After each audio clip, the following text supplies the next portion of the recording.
පසුගිය ඉරිදා පස්වරුවේ මරදාන සරත් පොන්සේකා මාවතේ සිදුවුණු වෙඩිතැබීමෙන් අවාසනාවන්ත ලෙස මියගිය හයහැවරදී දැරියගේ දේහය ඇය පදිංචිව සිටි කොටහේන නිවස වෙත ගෙනවිත් තිබේ. මෙම වෙඩිතැබීමට සම්බන්ධ කිසිදු සැකකරුවෙක් අත්අඩංගුවට ගැනීමට පොලිසියට මෙතෙක් හැකියාව ලැබී නැත.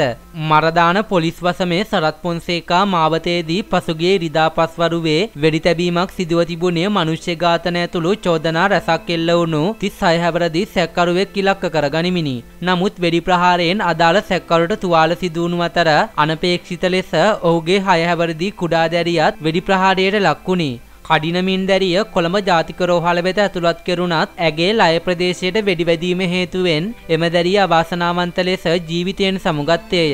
මියගියේ 6 හැවරදී අභිමානී තෙරුවන්දිකා නම් දැරියයි. පශ්චාත් මරණ පරීක්ෂණ කටයුතු වලින් පසු දැරියගේ දේහය පවුලේ සමාජිකයින් වෙත බාර දීම සිදු කෙරුණි. ඇගේ නිසල සිරුර කොටහේන පීටි නිවස වෙත රැගෙන විත් තැන්පත් කෙරුණේ ඊයේ මධ්‍යම රාත්‍රියේදීය. දැරියගේ දේහය පිළිබඳ අවසන් කටයුතු අනිද්දා පස්වරුවේ මාදම්පිටිය පොදු සුසාන භූමියේදී සිදු කිරීමට නියමිතයි.